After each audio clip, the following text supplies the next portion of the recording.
Mahal, gising! Panaghoy ito ni Mister. Sa dugo ang misis, biktima ng killer truck driver. Walang kaluluwang tsuper, agad tumalilis. Iniwan ang mga biktima na naghihinagpis. Alamin sa Kilos Pronto. Mga ka-KP, dumako po tayo sa insidenteng naganap po sa lungsod ng Caloocan. Doble ingat po tayo mga ka-KP sa kalsada dahil ang disgrasya po minsan, bigla lang po yung bumubulaga. Panoorin po natin.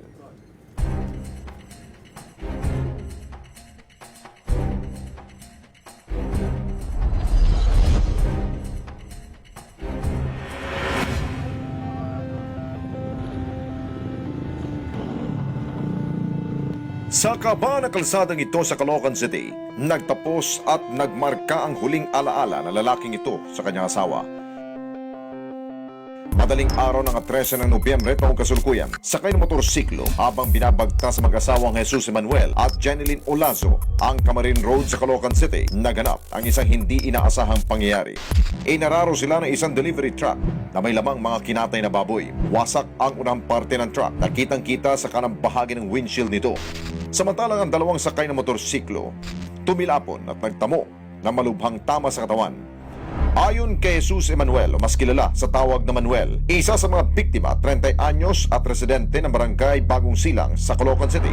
Mag-alas 3 sa madaling araw na mangyari ang naturang aksidente. Papunta sana sila sa palengke upang bumili ng mga ititinda sa kanilang pwesto sa Bagong Silang Market. Punta kami bayan, sa Baliches. Namimili kami ng paninda namin. Bandang alas 3 pasado. Napansin na raw niya ang naturang delivery truck na nakabuntot sa kanila. Akala niya mag-overtake ito kaya't nagminor siya. Ngunit iba ang nangyari. Pagliko namin sa may Sabarte Mall, puntang bayan,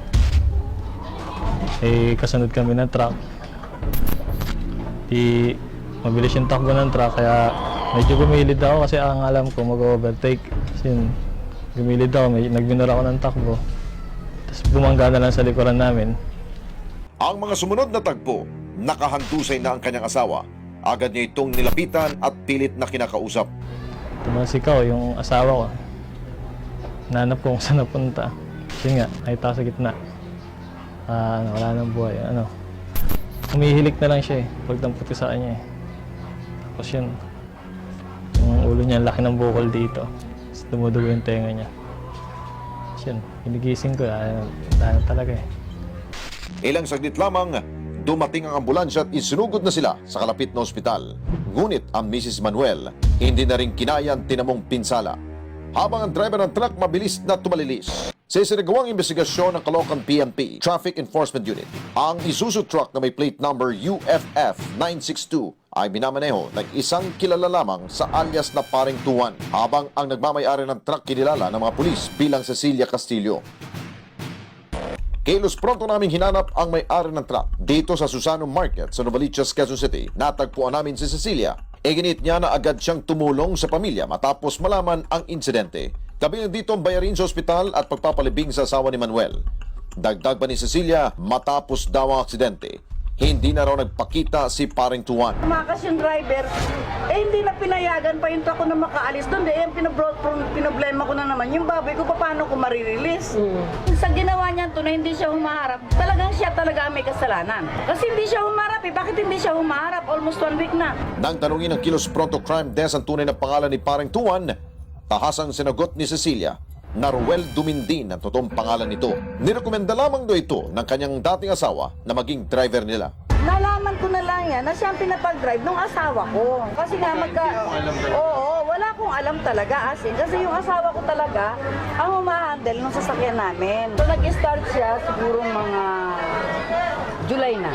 Nalaman ko na lang na 2 weeks na pa lang naka-stack yung truck namin sa kanya, sa driver ko. Nalaman ko sa text ng asawa ko. Sa pagkawala ni Jeneline, naiwan kay Manuel ang responsibilidad sa kanyang dalawang anak. Kahit mahirap, agad daw siyang babalik sa paghahanap buhay. Maibigay lamang ang magandang kinabukasan para sa kanila. Sa sino mang nakakakilala at nakakaalam sa kinaroroonan ni Ruel Dumindim, maaaring ipagbigay alam sa Caloocan PNP o makipag-ugnayan sa Kilos Pronto sa aming Facebook page.